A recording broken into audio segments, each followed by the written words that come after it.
నమస్తే. నేను దివిసత్రాయణ. ఈరోజు ఏప్రిల్ 9, 2026 గురువారం.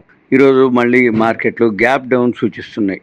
ఈ గ్యాప్ డౌన్ 5 రోజులు మార్కెట్లు బాగా పెరిగిన తర్వాత మళ్ళీ ఇప్పుడు గ్యాప్ డౌన్లో వెళ్ళే అవకాశాలు కనపడుతున్నాయి.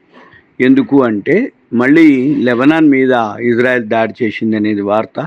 ఈ హర్ముజ్ జలసంధి ఇరాన్ వాళ్ళు మూసేసిరనేది వార్త.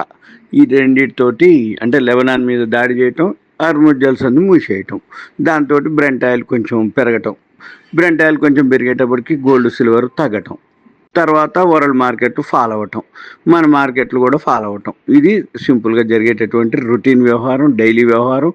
ఈ బ్రెంట్ ఆయిల్ తగ్గితే మన మార్కెట్లు పెరుగుతాయి, బ్రెంట్ ఆయిల్ పెరిగితే గోల్డ్ సిల్వరు, బ్రెంట్ ఆయిల్ పెరిగితే గోల్డ్ సిల్వర్ తగ్గుతాయి, బ్రెంట్ ఆయిల్ పెరిగితే తగ్గుతాయి, బ్రెంట్ ఆయిల్ తగ్గితే గోల్డ్ సిల్వర్ పెరుగుతాయి. అది గమనించాలి. వరల్డ్ మార్కెట్లన్నీ మైనస్లోనే ట్రేడ్ అవుతుంది, మంది కూడా మైనస్లోనే ట్రేడ్ అవుతుంది. అయితే 5 రోజుల నుంచి పెరిగింది కాబట్టి ఇవాళ గురువారం బిఎస్సి సెన్సెక్స్ వీక్లీ ఎక్స్పైరీ ఉంటుంది కాబట్టి ప్రాఫిట్ బుకింగ్ జరిగే అవకాశాలు కూడా ఉన్నాయి అనేది ఒకటి. రెండు ఏంటిది అంటే ఈ న్యూస్ తోటి కొంచెం ఇంకెక్కువ ప్రాఫిట్ బుకింగ్ జరుగుతుంది అనమాట. ఇది మనం గమనించాలి, ఇది మనం చూడవలసింది. ఇక ఏమన్నా ఉంది అంటే కాల్ చేయండి, ఎక్స్ప్లెయిన్ చేస్తాను.